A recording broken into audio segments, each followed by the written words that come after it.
Okay, thank you all for being patient. My name is Martin Scribner, I'm the Interim Development Services Director.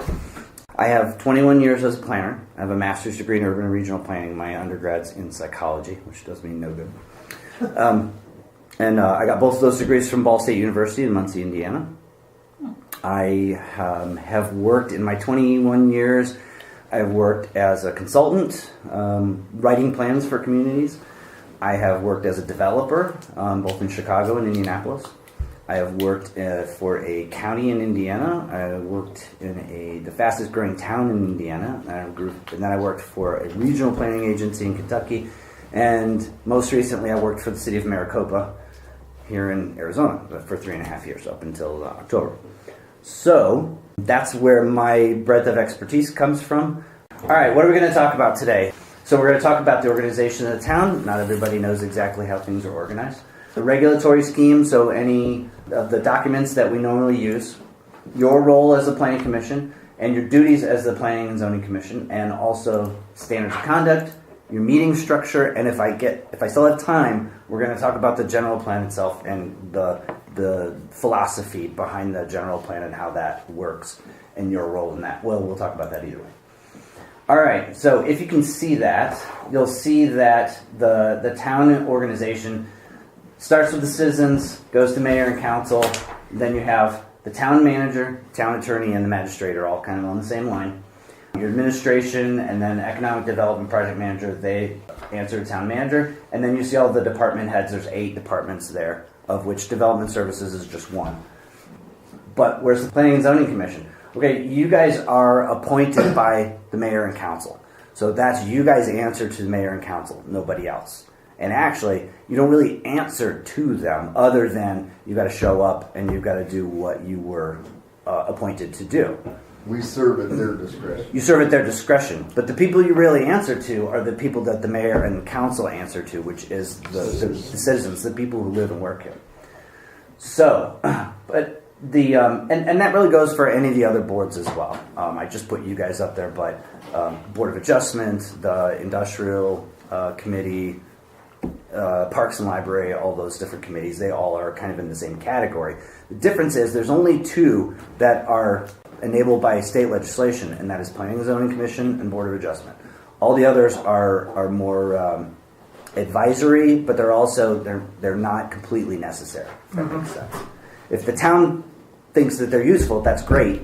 There's no problem using them. But the ones that have to be there are Planning and Zoning and Board of Adjustment. And even Board of Adjustment, that job can be done by your town council if they were to do away with the Board of Adjustment. Nobody's saying that'll happen. What I'm saying is Planning and Zoning Commission, to me, that is the commission for the town. So, so I think you guys are the most important. We do too. There you go. So here's our department. As of right now, while I've been here temporarily, it's just been me and Alex. But the normal thing is it's also the building safety, which is 2 guys. And we got customer service, which is Joanne, she handles the permit techs, our code compliance, so our code enforcement officers, and our GIS person. All right, regulatory scheme. What you see up there is actually, that's a page out of a zoning code from another community. And so these are the documents that you guys will ordinarily touch in one way or another. And you may or may not touch them, but these are the ones you could touch. So the general plan, we're going to go over that a little bit later. I'm not sure if you're familiar with the general plan. I'm hoping everybody else is at the table at least knows what it is. I've read it. Okay, we'll come back to that. You're going to be tested on them. Okay? Yeah. And then our zoning regulations, you guys have a lot to do with that. Subdivision regulations. Now here in Chino Valley, your zoning regulations and your subdivision regulations are all part of one document called the Unified Development Ordinance, right? The UDO, as referred to it. It's basically those 2 documents stuck together. And the subdivision regulations are exactly what they sound like. They determine how land is subdivided into parcels. We have some ancillary regulations. Sometimes you have, design guidelines or any kind of engineering type documents that are not part of these other documents, but they're lumped into something else. We talked about one the other night. We have a town code that we're going to put the property maintenance from the UDO into a different section of the town code. So that would be another one we would consider an ancillary regulation. We have some floodplain regulations. A lot of communities include those as part of their zoning regs, or even part of their UDO or something. And then I included moratoria up there. Chino Valley's probably never done one. And that's basically where you say, okay, no more of something until we figure out what's going on our end. So a lot of times you'll hear a moratorium on building.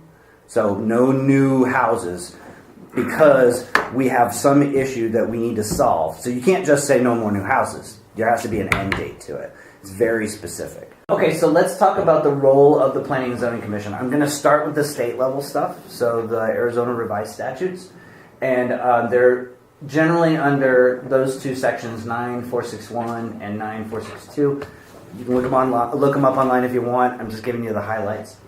These sections authorize the Planning Commission to be created, and it does not require a Planning Commission. But again, if you're going to have zoning, you have to have a Planning Commission. So one goes hand in hand with the other. All the other stuff is set by your local ordinance. The only thing that's not is you have to have at least 5 members. Everything else you set locally. And then the state law also says the commission is the one that holds the public hearings and takes action on the general plan, as well as recommendations on any specific plans. Maybe we have a downtown plan that we want to put together. Then you guys would give a recommendation to town council on things like that. Transportation plan, park plan, all those things. And the commission also holds the public hearing on any text amendments to the zoning ordinance, map amendments, or rezoning requests.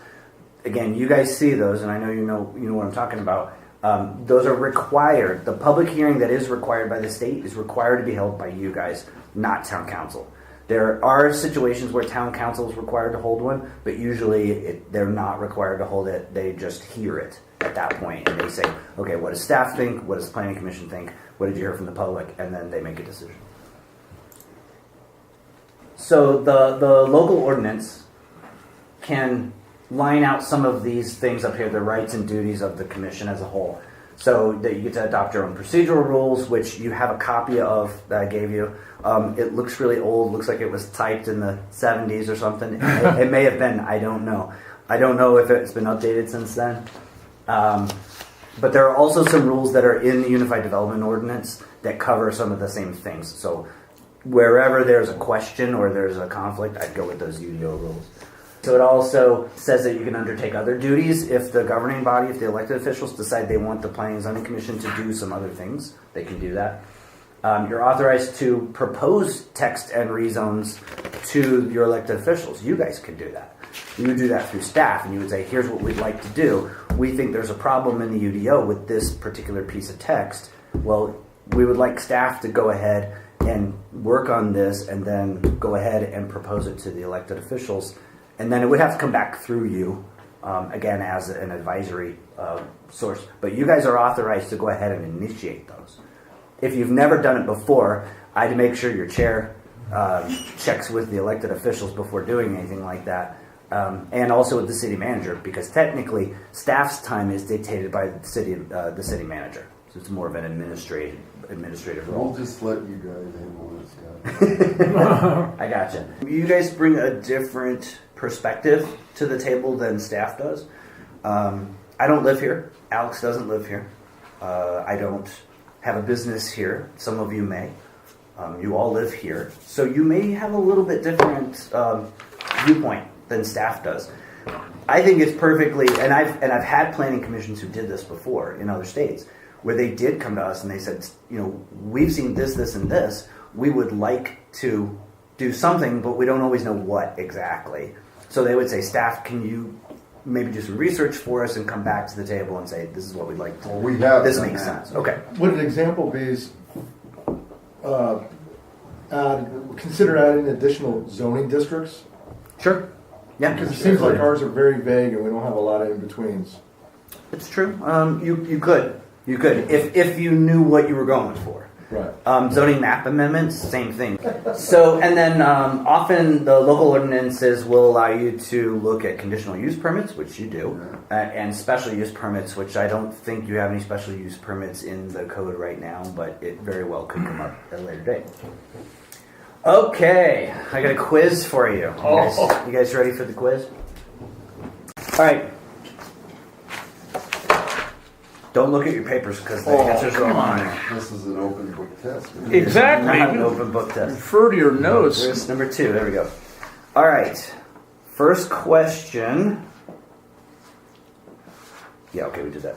First question. How many members are on the Chino Valley Planning and Zoning Commission? 7. One alternate. 7 plus an alternate. Now, here's the good one. What's the term? 2 years. 3. No, 3 3. years. Well, you should know. You just It's applied. 3 years. What about for the alternate? 1. 1. That's correct. So 7 members plus 1 alternate, 3-year term, 1-year term for the alternate. All right. Other than finishing out your term and being done, what are the other ways that a Planning and Zoning Commission member might be removed? By the council. Ethical. Council could remove you, and it could be an ethical issue, or it could be they don't like your tie that day. They can remove you for whatever reason they want. Miss 3 in a row or 4 during the calendar. They don't Yeah, have to that's a have, rule. That sounds like- actually. they don't have to have a cause. They just can. Correct. I agree. Correct. Shows up Because in we the phone serve at their discretion. So you just got my next question before I asked it, which Uh-oh. was, what are other ways that you could be removed? So one is, of course, if you die, or you resign, or the council removes you, or, okay, this is important for you guys to remember, if you're absent for 3 meetings in a row, or 4 meetings in a 1-year period. Wow. That's not a calendar year, that's from the first time you were absent to the 4th time you were absent, okay? And excused or non-excused absences has nothing to do with that. It's unexcused. If you called and said, I'm throwing up, or I've got a death in the family, or something that's serious, I'm sure they would excuse it. And it wouldn't Yeah, be a for big 1 deal. or 2. I mean, if you call in 3 straight, they're probably going to go, maybe you Yeah. shouldn't be here. You're not automatically out at that point. What happens is staff keeps track, and then staff would bring it to council and say, "We got an issue here. You need to address it." And they could choose to ignore it. They could definitely do that. But I wanted to make sure, especially anybody who's new, that you know this rule, because I want you to not get caught up. But that's a silly reason to be removed from a commission. And then the town council, if I think some of you are on the board because you were finishing someone else's term at some point. Too. So they do that as well. Okay, so that's all dictated by the UDO. This is also, I've got about 4 or 5 slides that are all about the Unified Development Ordinance requirements. So you select officers every year. You have a chair and a vice chair. The chair is pretty much just there to look pretty, right, Chuck? That's it. Don't do nothing. Don't do nothing. The chair gets to preside over the meetings, and anytime, at least from staff's standpoint, from a director's standpoint, I'm going to confer with the chair, let him know what's going on at the meetings, make sure he understands kind of, hey, there might be a hiccup with this, or then if we have any issues with bylaws or rules and procedures, if there's any changes that need to happen, if there is an issue with somebody missing a bunch of meetings, I would go to Chuck first and say, we have an issue, we're going to take this to town council. I want to make sure that he is the gatekeeper of all the information that goes beyond. Vice chair would obviously perform the duties if the chair is not there, which we had happen at the December meeting.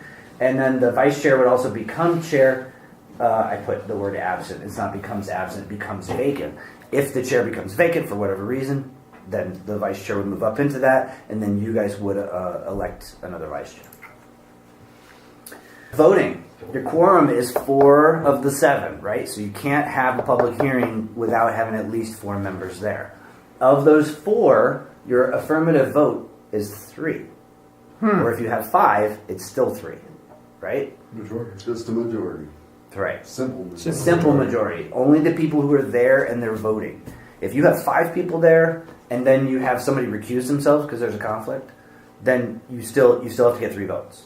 So it's of the members voting. Any conflict of interest must be disclosed, and the member must recuse themselves. So we'll kind of get to conflict of interest a little bit later. My, I guess, philosophical views on what a conflict is, and then you can only abstain from voting, and this was new to me. You can't abstain unless you have declared a conflict at the beginning of that hearing. So if it gets to you and you're not sure what to vote, I've seen in other states, I've seen other members who they're kind of like, I'm just going to abstain. You have to take a position. Okay, so Correct. question for you. When it comes to the minutes, I've abstained once or twice because I was not at the meeting, so I can't say if they're accurate or not. And I would expect any of the other members to do the same thing because you're voting on something and saying you know something that you can't. Well, that's meeting, yeah, that's a So good point. that's actually under a different rule. Okay. But that said, that's actually a really common misconception. Robert's Rules of Order basically say that you can still vote on minutes. When you're voting on them, it means you've received them. It doesn't mean that you were there and you know they're correct because you were there. It means you've received them, you're okay with it. Does that make sense? So we're not approving them, we're receiving them?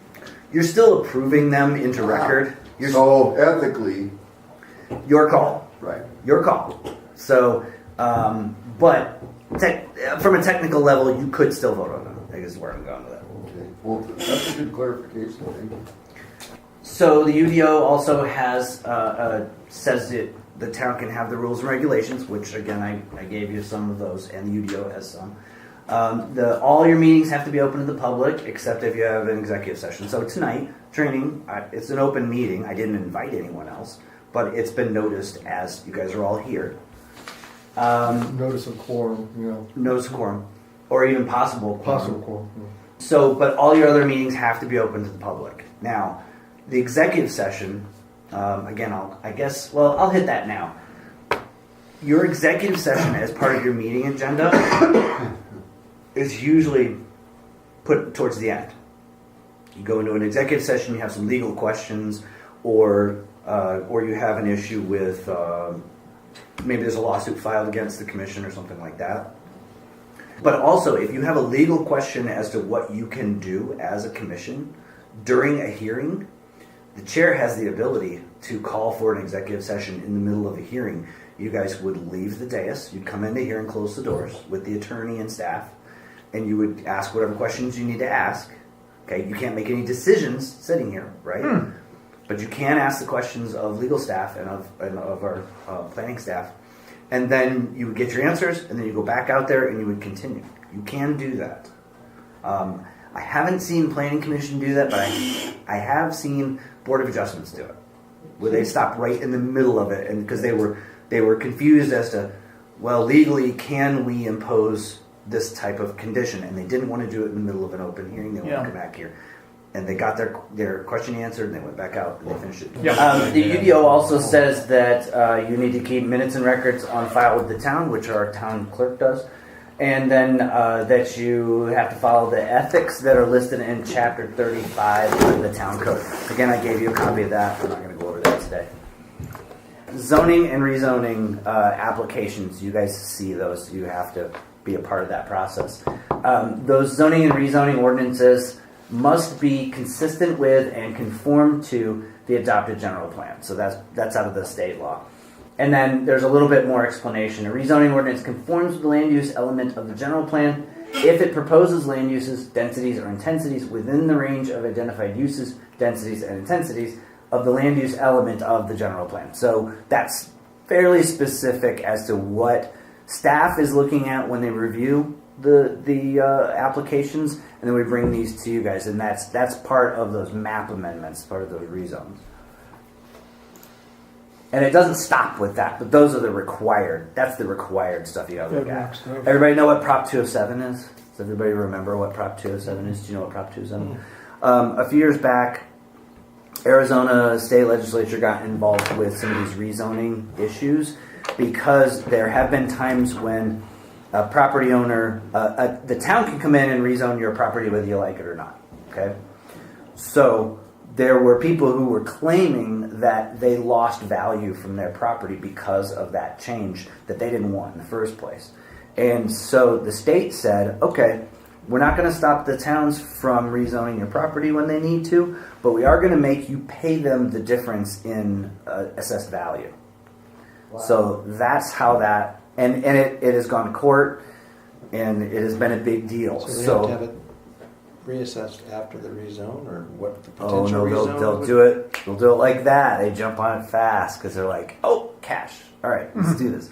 So, and that's not even all we're talking about is rezoning. We're not even talking about coming in and bulldozing their property or anything like that. We're just rezoning to say, okay, when Jerome dies, we're gonna take his property for the greater good or something like that. But we want to rezone it now, so we're able to do things we need to do later. Again, I'm just making stuff up. You say, okay, well, I'm going to come in and I'm going to say during the public hearings, I don't want to be rezoned. Here's why, and I think my property values are going to go down. The town can go, okay, fine. Well, the town is then required to pay you the difference in value after the rezone.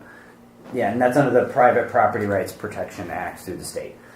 So what we normally do is if there's any question on any kind of rezone, we have a waiver that says, I understand my rights under Prop 207 and under the Private Property Rights Protection Act. I waive those rights in order to allow for this to happen. So we do that. Say one property owner is initiating a rezone on a larger area and all his neighbors are on board. We tell them to go have them sign this waiver because we need to be able to do this. Keep moving. Yeah. Does eminent domain fall under? Eminent domain probably falls under that Private Property Rights Protection Act, but it's a different Completely piece. different thing. Yeah, there's a Okay. different That's because they're taking the land. Yeah. not just Now that- right, Yeah. right, and there's also compensation that's required of that. You can't An just go ownership in. deal rather than a zoning. And Right. It only applies if that would decrease the property value. What if the rezone increases the property? Well, then they're probably not going to complain about that. So, taxes go up. of course, the other thing that happens when anybody says that there's an issue with the value of their property, you've got one assessor who says, yes, your property values went down. Yeah. You get bring in another one from the other Yeah. side. He says, no, your property values went up. Yeah. Chances are good that if you had a Prop 207 claim, it would go to court. It would not. You'd never get everybody to agree on it. We as staff do our best to make sure we don't have to test that. So, commission role, let's see. So, in zoning ordinances, commission can keep these duties or delegate them to a hearing officer. A hearing officer would be one person. Usually it's a retired attorney or even a retired judge or, I don't know, see a planner do it in their spare time or retire or something. Where they basically take the role of the Planning Zoning Commission or even of in certain Board of Adjustment type situations, they can do that as well. But we do not have a public hearing officer rule in Chino Valley, but that's something we could do later on. When I was in Kentucky, we used a public hearing officer for plats. That way, and that was a final decision. So Planning Commission and councils and commissions didn't have to see any of the plats, which we thought made sense because a plat, it's all ministerial, so you either meet the regulations or you do not meet the regulations. And staff already knows whether you've met those regulations or not. If you don't, we're going to tell them it's illegal for you to approve this. So a hearing officer could just as easily do that. You still have to do public hearing and all that. You don't have to bring in everybody to do that. The commission has to hold one or more public hearings on zoning ordinance or a zoning amendment. You could always do more than one if you had to. Commission, and then you make a recommendation to the town council, and then the town council can go ahead and approve that without having any additional hearings. They will still view it. They will still hear it. Other From consent staff. items? You probably wouldn't do it as a consent. You'd still do it as its own item on the agenda, but they wouldn't allow the public to come up and speak. They wouldn't have to allow the public to come up and speak. So you can basically condition your approval of a rezone on, I want to see your phasing plan. I want to see a schedule for how you want to make this happen. And then you can always condition it on, if you don't do this thing within a year, or do this within 2 years, we're going to bring it back and rezone it back to what it was. I would like, that's a good point. Now, that sounds great, but is that true for Chino? Oh, Because we have a lot of projects that that have been approved through the commission and the council and there's been no dirt turned in Yeah. But years. None of it. But did they put a condition on it? None of it happens automatically. The town would have to initiate that. You can't just say, okay, now you're rezoned back to what you were. Town council, staff would probably bring it to town council's attention, and town council would have to take action. No, right, but I asked that question for example, and I'm going to use, there was a big a big duplex over near the city center. It was a community center, like 40 acres, 44 acres. So that was approved for, it was a planned area development, 0.17 acre lots, like 140 of them or something like that. And everybody's like, well, this will never get made. They're just doing that to jack the prices up. But what if the P&Z had actually said, okay, our recommendation is to approve it, provided they start turning dirt in 1 year? Would that be acceptable, or are we going beyond the norm? I think if it were a reasonable type of request and reasonable time limits, I think you'd be okay doing that. I think you could say, okay, I'm going to give you 2 years to plat it. And then I would never put a time limit on finishing it, Right. but I would say we want to make sure that dirt gets turned. We want to see the construction start within, say, I want it platted in 2 years, and I want dirt to turn within a year after that. As you can see, the second bullet point says you can't make it automatically revert. Okay, so but you can have it revert after you have. The town council would have to initiate it. You have to go through a public hearing. You have to listen to their side of it, and then the town council would decide, okay, do we want to just revert the zoning back, or do we want to give them more time, or do we want to just say, this is fine, we'll just keep going. So, But as then long we as you could- follow the rules, I think But you're we fine. could put that recommendation through the P&Z, Right. and if the council doesn't want to adopt it, they can adopt everything but that. Sure. They Correct. can They delete can it. exclude Yeah, it, sure. Yeah. you could. Yes, that's true. So moving on. So there's other miscellaneous duties. The UDO can dictate that you have again conditional use permits. So again, that's when you have a special type of use that we say, okay, it belongs in this, but it depends on how it affects the other properties in that area. So then you guys would make a recommendation on that, send it to town council. Special use permits. Again, it can sometimes be used as almost like a mini rezone for a certain use. Usually, I put Lulu's up there. That's a locally unwanted land use. So anything that maybe the marijuana thing, it could be used as a special permit or special use permit. Then again, they would have to come through this We changed body. the zoning. I'm sorry. We just changed it to industrial zoning. Right, but you could have it say, all right, we're going to allow it in industrial zoning, or if you want to have a dispensary that's in the commercial light, but you can only do that under a special use permit, which would have to go through this process. You could do that. Uses are only allowed temporarily under certain circumstances. Temporary trailers for construction. I've seen in new single-family subdivisions, the model homes and the office are done under a temporary use permit as well sometimes. Another quick quiz. Anybody know what happens if somebody wants to appeal a decision of the Planning and Zoning Commission? Goes to the Board Board of of Adjustment. Does it? I thought it went to the council and they decide. It's a trick question. You guys don't make any final calls on anything. There is no appeal. We're an interim decision. We're just a We're an recommendation. You're an advisory board. That's right. Right. There are certain things that you guys do now that could stop here. Conditional use permit, temporary use permits. Those could be P&Z and they wouldn't have to go to town council. Currently they do because they can, but they don't have to.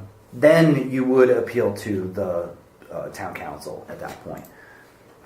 So all Chino Valley P&Z decisions are recommendations. Some other communities do use the legislative body as an appeal body as well. All right, so let's talk about our standards of conduct. You guys are part of the due process. Again, I mentioned that earlier where I don't want to hold up due process. It costs people money and it costs people time and civil liberties and all that stuff. I try to be sensitive to that, so you guys don't have to think much about it. But you are part of the due process. Careful consideration of ex parte contacts.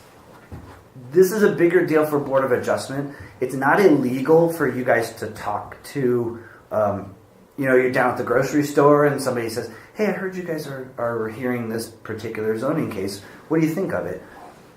it's not illegal for you to do that. It's not smart to talk about. I think it's poor taste. I think it's poor form. I think it's unprofessional. But it's not illegal. So I'll just tell you guys, consider it carefully before you speak to anybody about things that are on the table. If it's something like, yeah, we're looking at some changes to the text that the town has initiated, I don't think that's a big deal. Staff talks to people all the time. But if you have somebody who says, hey, I know there's a rezone coming through for Old Jones's farm, then what are you going to do with that? How are you going to vote? I would say, look, I can't talk about it. If you have questions, call staff and they can answer your questions for you. That's how I would handle it. But again, it's up to you guys to kind of decide. We're all grown-ups. But if it smells funny, there's probably a reason it smells funny. So use your best judgment. In conflict of interest, you are not allowed to vote on an issue if you have a financial interest in that issue. So if this is, Corey Mendoza recused himself from the rezone on his property because it was going to affect his ability to sell that property. So, rightfully so, he said, I have a conflict, and he stepped down. So, some communities will say you have to leave the room. I don't think, they're afraid you might sit in the audience and make faces. Yeah. Hey, we're not that sophisticated out here, buddy. But remember, some people will say, well, that's my cousin Joe on my wife's side, and I don't feel like I should vote on this. Well, it's a small town. And if you had to recuse yourself every time it was somebody you know or somebody you grew up with or somebody who's related on somebody else's side of whatever, you're going to run into it more than... And you're not. Yeah. Mm-hmm. And so the issue there is, look, Financial. the bottom line, legally it's about financial. If it was say it's your mom, somebody who's really close to you, the question you have to ask yourself is, can I make an unbiased recommendation along with the rest of the committee, along with the rest of the commission? If you can answer yes to that, then vote. If you look at it and go, well, no, Cousin Bob's a jerk, and there's no way I'm approving his then go ahead and say, I'm going to recuse myself at that point. If you can be unbiased in your recommendation, that's the key. Then go for it. I can't tell you that. Chuck can't tell you that. But if you have a question about that, you can always ask staff, and we'll try to guide you a little bit. Again, that's the question I'm going to ask you. Well, can you vote without putting any prejudice in this? So you have to be in the public hearing. You have to attend the public hearing in order to vote. If you showed up late and you missed the public hearing, you have to recuse yourself. You cannot vote. Full disclosure, have whatever it is. That's my cousin Bob. I don't know, any kind of things. Again, if it might smell a little bit funny, or you can just say, well, yeah, I used to work for that company, but I'm okay. It's always better to lay it out on the table than to hide it and have it come back and bite you in the butt later. And of course, I'm just to remind you, if you upset council members for whatever reason, or they have some political thing going on, you can be removed. Again, we generally use Robert's Rules of Order. Remember that nobody uses Robert's Rules of Order correctly, because if you've ever seen it, the book's that thick. I have it right here. If you used it and followed it to the letter, you'd be in lawsuits every other week because it's impossible to follow correctly. So everybody just said, we're going to use this as a guideline. That's what everybody does, and that's okay. So your agenda, usually have your call to order, your pledge of allegiance. Some communities still use a prayer at the beginning. Your roll call. Election of officers once a year is going to happen right up at the beginning of the meeting. You have your minutes, and then any sort of general reports from staff. Public hearings I want to hit with a little bit more detail. So you're doing public hearings. They come next on the agenda. First thing, as a public hearing comes up, you need to declare, okay, I either have a conflict or I've been to the site, I've visited the site, and I talked to so-and-so. Again, not wrong or illegal, but it's better to lay it out on the table and say, I had a meeting with such and such. I want to let the commission know that happened. So you do that right at the beginning of the public hearing. So, staff is going to present the report. Then immediately after that, the applicant gets a chance to present. I've noticed here in Chino that the applicants don't really do a lot of presenting, but they can if they Once in a elect to. great while, somebody will talk, but they would rather let the town staff talk first. Yeah. Right. Chances are good if staff was recommending denial of their application. Oh yeah, they're going to want to talk. Right. The code has certain findings of fact that the applicant has to meet. If I go through those findings and I see that there's no way this application meets 3 of the 4, then I'm going to, and I am required by my training and my position to say, no, it doesn't meet these findings, do not approve. And then you guys can disagree with staff and go ahead and approve, or vice versa, which we saw happen in December, where staff was recommending approval of something, planning commission did not recommend approval of it, which is fine. Again, I used to be in front of a 20-member planning commission. You can get 20 people to agree with staff ever. So, and that's fine. And they're from 20 different towns. That was part of a regional planning commission. So the applicant will present whatever they need to present, and then the chair opens the public hearing. Okay, we're going to open the public hearing. Anybody who'd like to speak, please come up and speak now. And then they will. Again, I've seen communities who like to segregate into, okay, let's hear from everybody who's in favor of it. Here, let's hear from everybody who's not in favor of it, and let's hear from everybody who's neutral. But you don't have to do that. I think it's kind of a pain, but I've seen communities that do it. And then you have to close the public hearing. You have a question? Is it improper for P&Z to do site visits? No, I hope not. it is not. Is it improper for P&Z to do I don't know if site improper is the right word. Technically, anything that goes through a public hearing should be decided on the merits of the information that's presented at the public hearing. But given that Chino is a small town, you've probably stepped foot on most of the properties in this town at some point, especially if you grew up here. It's almost impossible to say I've never been to that particular site, or I've never driven by it, or something like I that. thought we were supposed to. You're not supposed to, no. So like to do drive-bys when you're looking at a map that you guys Yeah, do, to to decide- drive by to visualize what it is, because, you know, the map, That's what I'm thinking, whether you want that that is project to be there. inappropriate. That's Like that inappropriate, huh? It is not recommended. Wait a minute. But Wow. You can't not look at a site before you go to the meeting? You should not.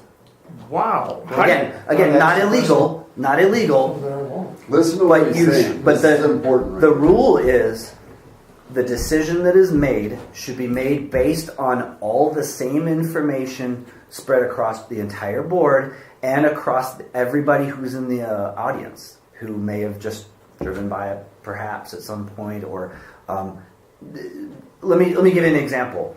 I go to this property and I drive up and I pull up next to the driveway, and I'm kind of looking at the map and looking at the property. Property owner comes out and wants to talk to me about it. Mm-hmm. He's the applicant.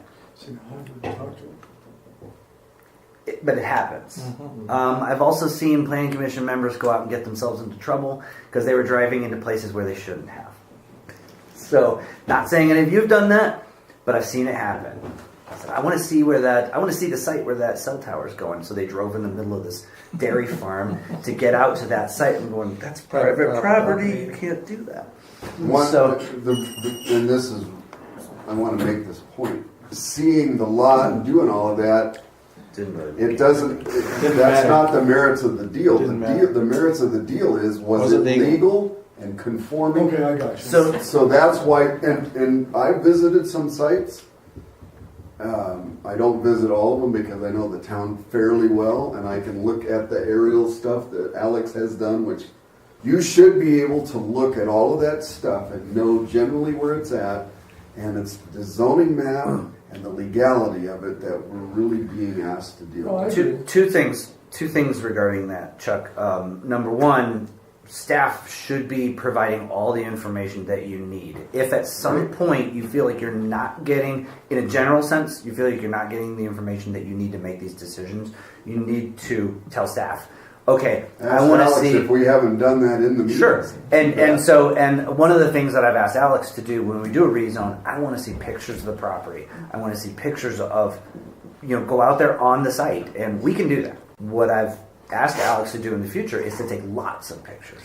Take pictures of the entrance, take pictures of the roadway coming at it, coming away from it, the entire property. Maybe I'm taking a picture of here's what it looks like off the back corner of my property. This is what you'll see. You guys need a drone. Things like that. A drone in the future would be pretty cool, but I think that's good. probably not in the budget. I thought there was an expectation I did do that. No. And sometimes I felt guilty because a lot of times I didn't see certain properties and I just went what was all in front of me. Here's the second item that goes along with that. You as a body are allowed to convene on site.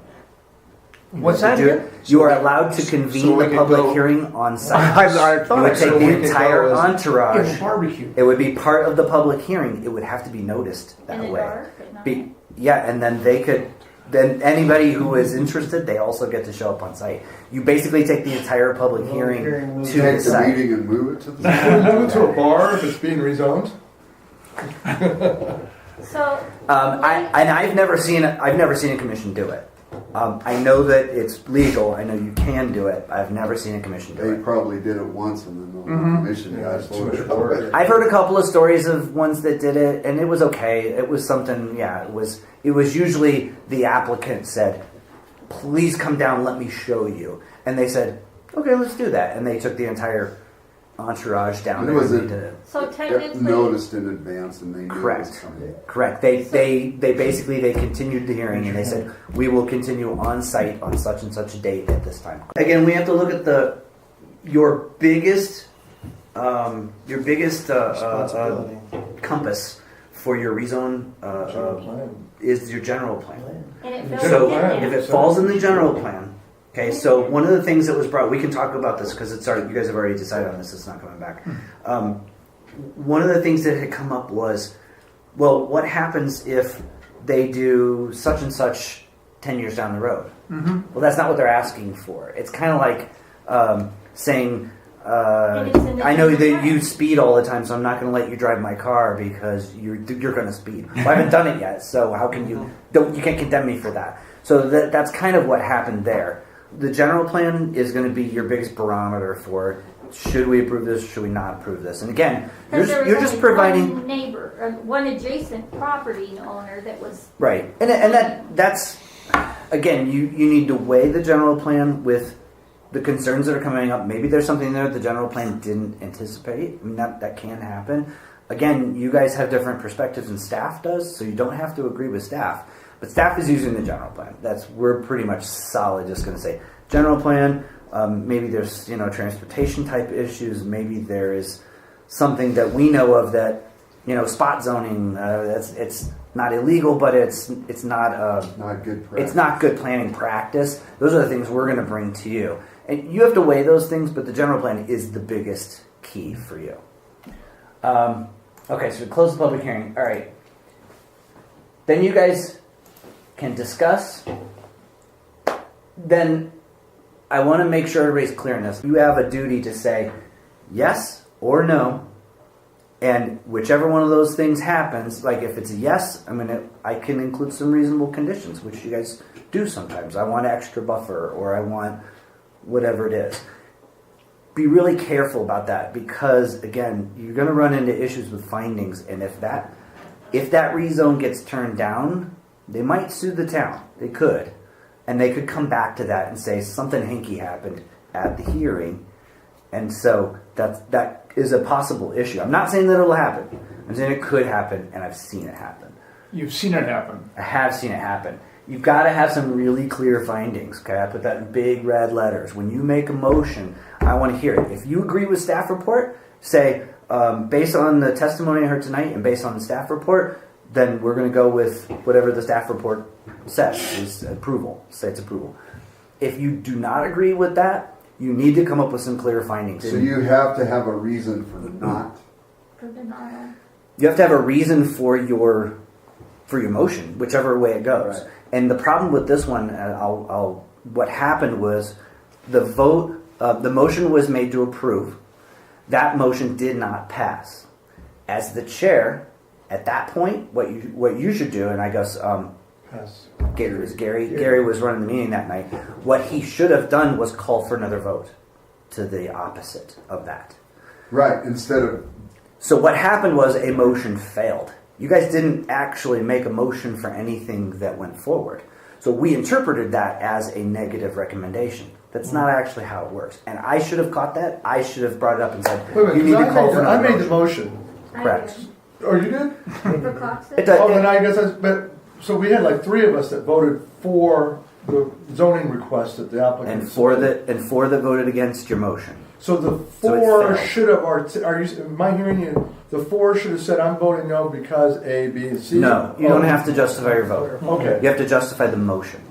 The motion was to approve, and in that case, you agreed with staff. So you could just say, I motion for a favorable recommendation based on the staff report and based on the testimony we heard tonight. So we don't have to read the whole super thing? easy. No, you don't have to do any of that. But if you motion against what's in the staff report, you do have to come up with a good reason for that. I'm going to make a motion. So, but what didn't happen? Another motion didn't happen that night. So you never did officially get a motion to recommend denial of that rezone. See what I'm saying? Okay, what about the okay? So now we went into the CUP.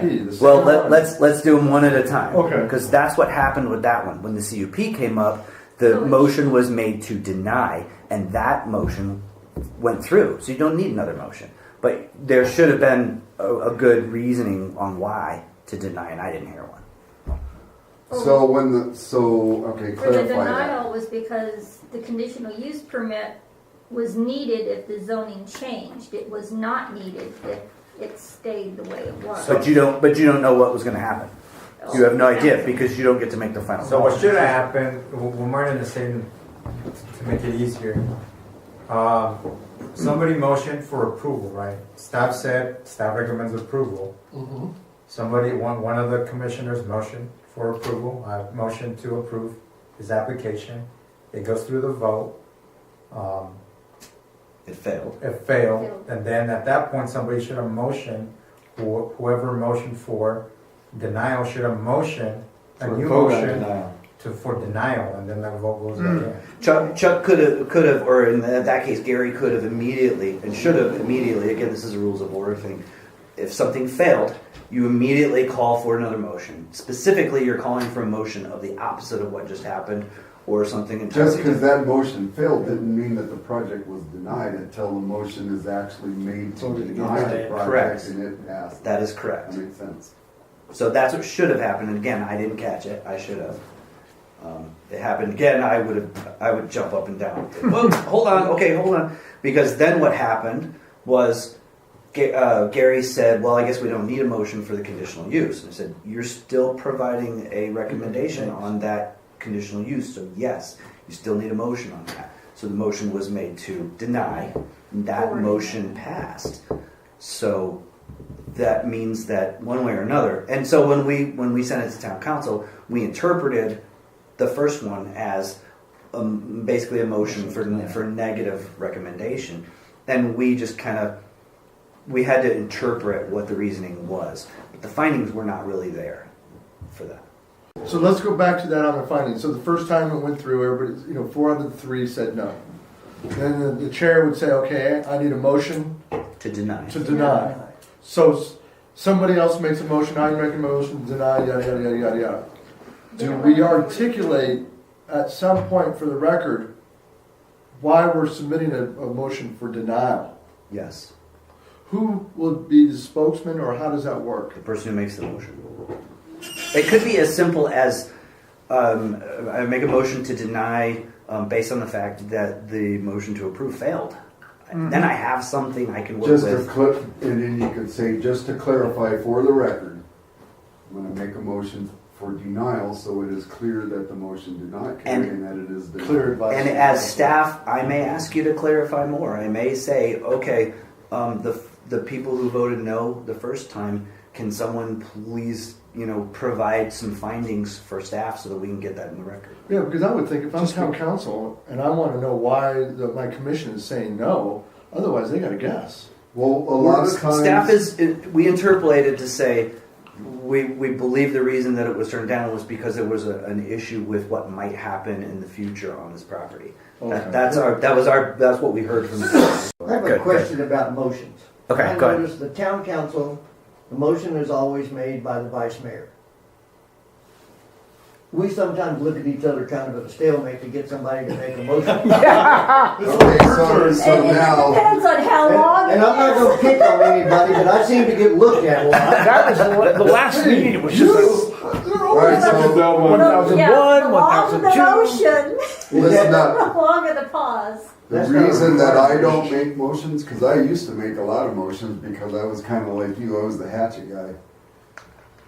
In my opinion, the chair's job is not to direct a thing a certain direction, it's to make sure everybody gets fairly heard. And it's not my job to direct the commission on a motion. That should come, in my opinion, from the commission. I do agree with that. Your Just like the mayor. your chair should not be making motions. Right. Your mayor should not be making Right, I motions. agree. It's They're my the job to tiebreaker. facilitate and make sure everybody gets heard fairly. And then I'd like to make a lot of them right off the bat because I know how I want them to go. But that's not my job as the chair. And so if you're going to wait for me to make a motion, we're just going to sit there. The rest is really meeting etiquette and flow and how you guys interact with one There's no another. requirement for the vice chair to make motions. There isn't. I have seen public bodies that did have something like that where they had, or they would have a rotation, something like that. So But what do you do? it's not required. To me, that's just more stuff to keep track of. So. Okay. I do. So I want to go back and hear, you told us earlier, so I can say, okay, Mr. Chair, I'd like to make a motion that we approve item number, whatever it is, as submitted by the town council or by Staff. the staff, instead of having to read, because sometimes it West Road 1 East, Yeah. East 5, You don't have to read 4, through all that. All I need to know is the item number and and as if it's submitted or with revised conditions of, we can Right. get that summary. And Yep. as long as we all understand clearly what we're voting on, and that would be your job to make sure. and after motions made, I don't know if you guys do this. Again, I've seen this happen lots of times. The motion is made. The chair says, "Okay, any other questions or discussion?" And somebody says, "I would propose an amendment to that motion." And they would say what they want it to be. So there's another condition or something like that. And then the chair would ask, "Okay, the person who made the motion, are you amenable to that When did that amendment?" happen? Yep, Yep. absolutely. And they'll say, "Yep, I accept that." And we say, "Okay, then that's what we're voting on now is the amended one." Right. And Chuck would say that, "Okay, we're voting on." I try to This go through plus the this. whole thing after there's been an amendment or a change or whatever. I try to go through the whole thing complete as the No, you thing do a we're good job. voting I on. think The rest of your agenda, again, just kind of roll through everything else. Regular agenda items, you have something that's not a public hearing, maybe a presentation, discussion items, and that's anything that the planning commission wants to bring up to talk about. Public comments, again, you can do that at the beginning or at the end. I've seen it done both ways.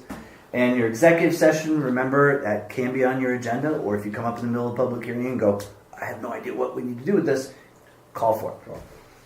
That's something I didn't know, so I might be using that Yeah, weapon.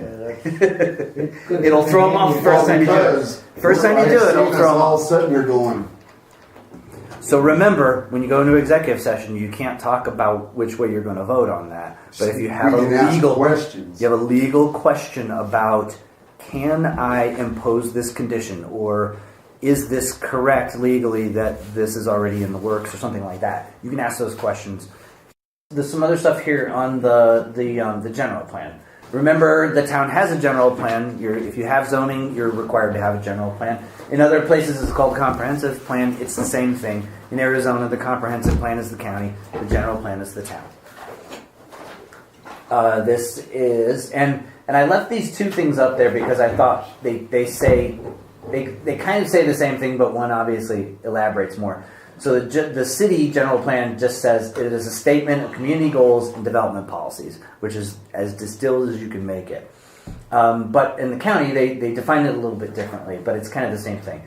Comp plans shall be made with the general purpose of guiding and accomplishing a coordinated, adjusted, and harmonious development of the area of jurisdiction pursuant to the present and future needs of the county. So, all that to say, it's a guideline. It is not a regulatory document. It is a guiding document for you guys, for staff, for your elected officials. That to me, is really, it's sort of an umbrella plan for the entire town. There, you might do a master plan for parks, and you might do one for utilities and for fire and different facilities. Transportation plan, we did a housing plan in Maricopa. All those fall under the general plan umbrella. They all kind of fit up into there. So as you do goals and objectives for the general plan, they all have to kind of fall in line with that. The contents of the general plan, we usually call it elements. The elements are, okay, this is land use element, this is circulation element, this is the parks element. They're basically the chapters of the plan itself. The two required ones are land use and circulation, so transportation, things like that. Those are required in your general plan. If you're over 10,000, you have to add in these other 5: open space growth, environmental planning, development, and water resources. If you're over 50,000, you have to add in a bunch of these other ones: conservation, recreation, expanded circulation, public services, all that. You can see that. Then if you're over 1 million population, right, we only have one community that has to do this. Say the hell with that, I'm moving. Yeah. then you just include protections from, what is it? Wow, that's very specific. Include protections from encroaching development for any shooting range that is owned by the state. Wow. But you only have to do that in Phoenix, because they're the only one who's big enough to do it. Okay, so same thing here. If there's a military airport nearby, you need to identify in your plan that that's there and that there are potential issues if you were to encroach That development. should be changed to any airport. I agree with you. Should be, but I agree with you. I have that airport. Hopefully the town is smart enough that when you do your general plan, you will include that. Remember too that if it's not on the list, it doesn't mean you can't include it. Right. So these are the things that are required. So you're only required to do that if you're near a military airport. Well, but if it's not a military airport, you should, by good practice, include that in your plan. Restrictions on open space designation. Basically, you can restrict. It says, you can't designate private land or state trust land as open space recreation in your general plan. You got to have the written consent of the landowner, or you provide an alternative economically viable designation, allowing at least one residential dwelling per acre. So, say we're doing a cluster zoning, which will provide a nice big area of open space, even though it's privately owned. Again, not something that really affects you guys. Commission's role in the general plan. The planning agency itself, so basically the planning staff, with usually you'd have a consultant or somebody on board to help you get through the That's what we did the specifics. last time, Would prepare the general plan, and then you guys are really the keeper of that plan, though. Once the staff's done with it, you guys are really the biggest piece of that puzzle. The commission would hold the hearings on that. If you have more than 25,000, you got to do more than one hearing, and then you would make the recommendation to the town council. In the planning process of getting through that plan, you guys should be in on much more than that. You're probably going to have a member on a steering committee, at least one member. That was me the last time. And then my take on it has always been, I'm going to do 1 or 2 or maybe even 3 times that I'm going to go to the planning commission and explain, these are the things we've been through, here's where we're at, here are the things that have come up where we've talked, maybe it was something that was sensitive or controversial, we've talked through these and here's what the answers are. And then we just have a discussion about it without any decisions That's being pretty made. much the way it went the last time. Right, so that's good. And then we'd come back with the public hearing. I wouldn't go anywhere near a public hearing until I knew my planning commission was totally on board with the plan itself. Again, it's not like when an applicant comes in and asks for something, we don't know what their reasonings are. Well, the planning commission, when it comes to this plan, everybody needs to be on the same page. We all need to be in agreement that these are the things that we've got to do. And if we're not, then we've got to send it back and say, okay, how do we change this to make sure we are... You can't get the planning commission on board with it, how are you going to get anybody else on board? Remember too, and I can't remember if I've got this in here. I do. if you got 10,000 people in your city, in your town, which Chino Valley does, the public gets to vote on this plan. Which they did. On the last general That plan. messed me all up my first year here because no other state in the country does this. Nobody else has the public vote on your comprehensive plan. I have written a dozen comp plans and I've never had anybody vote on it. But in Maricopa in 2016, we had a vote on the one that we did, and it passed by it was 80% of the vote positive. The biggest problem is, to me, I've got two issues. One, you politicized a document that's supposed to be non-political. That said, I do kind of like the fact that we had to educate 50,000 people as to what is the general plan. Most people don't even know it exists, let alone what's in it. How does it affect you? And just the fact that people are more aware of it, they're kind of getting more educated on what it is that, I mean, like the stuff that Alex and I do every day. We're passionate about it. We've chosen this as a vocation, but you as a property owner may not even know that it exists. It gives the commission a leg to stand on. Oh, for sure. Because we can always look back at it and say this was a voter-approved document. Plan, so we're Right. making you live. Right. This is the will of the people. This is what you guys want. Yeah, that's the thing. I think our total vote on ours was 8,000 people, which was great. We were really happy with that number. Out They of have 80%. 30, but that was out of 35,000 voters. So we had a lot of people who either didn't vote or didn't vote on that one. And we knew at every step that our biggest opponent was the lack of knowledge. If I get to the voting booth and I don't know what it is, what am I going to do? Oh no. I'll either skip it or I'll vote no. I'll probably skip it. And what's A the lot of like- people just go, nope. Let's see, general plan, something. Gotta mean taxes. Nope. What was the life? I know it's an indeterminate amount of time, but what was the intended life of that general plan? Do you remember? Is it a 5-year plan, 10-year plan? Standing rule is a 20-year horizon. Okay, that's what we look at as professional planners. It has to be updated every 10 years. So you have to. We're 5 years into it now. Not quite. Now that update could be, we've looked at it, we like what it says, we're going to send it back through. Could be that. It just means you have to look at it Without again. revision. Yeah, but you have to go back through and re-adopt every 10 years. Now that said, usually you're 2, 3, 4 years in, and you can already see it was like, okay, there are definitely changes we need to make. Your general plan's what, about 100 pages roughly? It's this thing. Somewhere there. I'm not saying it has to be bigger than that. I just, when you start getting into more technical, I guess, issues, I've seen comp plans for towns that were no bigger than this that were 250 pages, 300 pages. I will tell you that the one that we did, the one we did when I was in Kentucky, and then the one we did in Maricopa, we kind of modeled after that one. The one in Kentucky, there's no paper document. We made a website, and that is the plan. There is no good way to print it out. There's no PDF of it. If you're really industrious, you could print out each page, but it would take you hours to do it because there is 300 pages worth of information there. But it also allowed us to do interactive maps.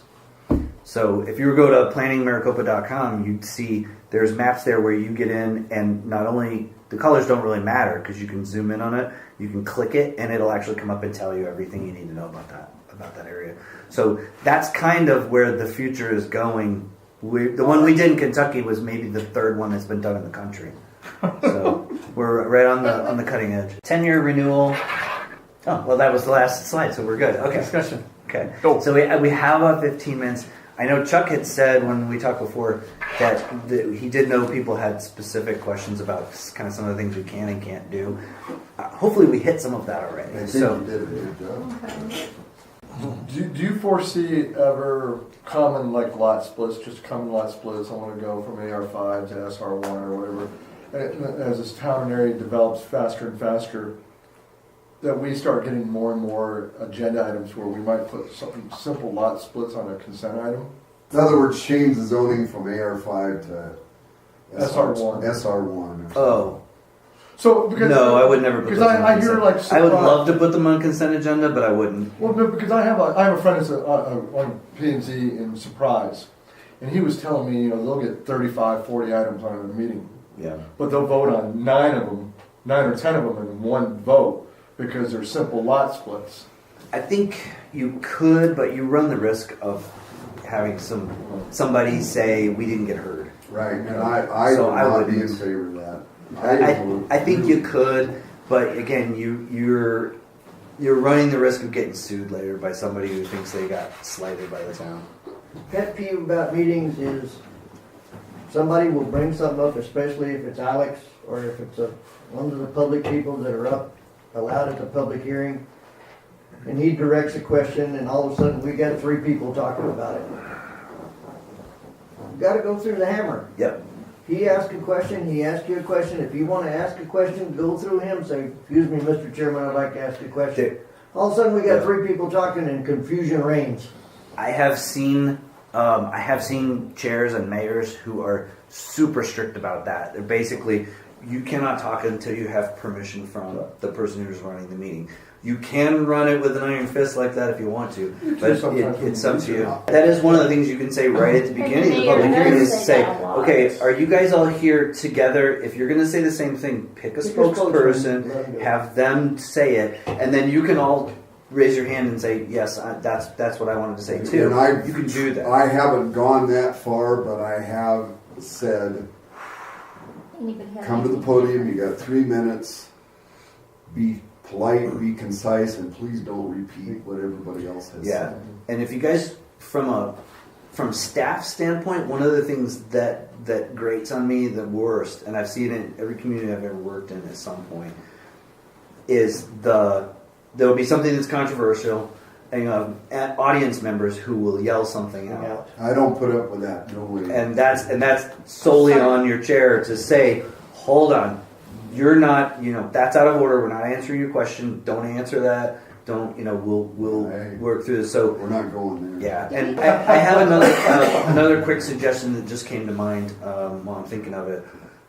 When you have anything that you think is not going to be a 7-0 vote, I will call for a roll call vote from the chairs. Yeah, I try. Well, the other thing is, if it's a controversial decision, and I know it, pretty sure it's going to be a unanimous vote, I will still call for a roll call vote because I want a united front. Yeah. So somebody doesn't get singled out. And that's your call. I would probably, anytime there's a public hearing that needs a vote, I would always do roll call vote. Just do voice vote on minutes and adjournment, but other than that, I would always do roll call vote just because it's clear that way. It only takes a second. Cover CYA. Yeah, exactly. How do you guys go? And I've been guilty of it myself. Rather than going through you, I'll make a comment about something that Alex says or something, and people at the other end may be completely 180 out on it. So why am I opening my damn mouth without going through the chairman? Yeah. So we can. No, and that's another pet peeve, especially the attorneys that I've seen that are sitting at the dais with. They'll see. Yeah. Like, cut that out. You're not supposed to do that. Especially, planning and zoning commission is one, but especially at boards of adjustment. You got to remember too that what you guys do is it's part of the legislative process. Really, what happens is you're helping to create law. A board of adjustment is what we call a quasi-judicial board. So they act like a court. Mm-hmm. And so the rules are a little bit different. There's still a lot of overlap where the rules are concerned. So the city overall is okay, because we're an extension of them. We're doing the work so they don't have to, a lot of the preliminary. Aren't we? Well, that's how the mayor explained it. It's like, hey, you're like an arm of us. Otherwise, we have to sit down and go through all these details where we expect. They like us being out in front because we get hit. Well, they get the So same packets we get. your main role, first and foremost than anything else, But we're voting is on anything it. that is coming through planning or zoning. You guys hold the public hearing. That's your biggest role, and you provide a recommendation. So, if he's paraphrasing it as you're an arm, you're an arm of the legislative process. You're an arm of the town. Again, if you have zoning, you're required. You have to be this board. You have to have this board for the town. They do kind of see that. You guys kind of do get some of the dirty work out of the way. If people come up and they want to waste 3 hours of your time at a public hearing complaining about the same thing over and over again, they get to do that, and you guys have to sit there and take it. Town council can go, yeah, we heard all your concerns, we're not going to let you talk. They can do that because you guys have done the hard work already. Yeah, you guys have to get through that part of it, and that part of it sometimes is a really great part of the process. So sometimes I feel really good about that process, and there are other times where I'm going, oh, this is so painful. I don't ever want to do this again, and I know I'll have to. And I've been through hearings that were 5-6 hours long. Well, thank you for giving us your time. Absolutely. Like I said, this is my favorite part of the job.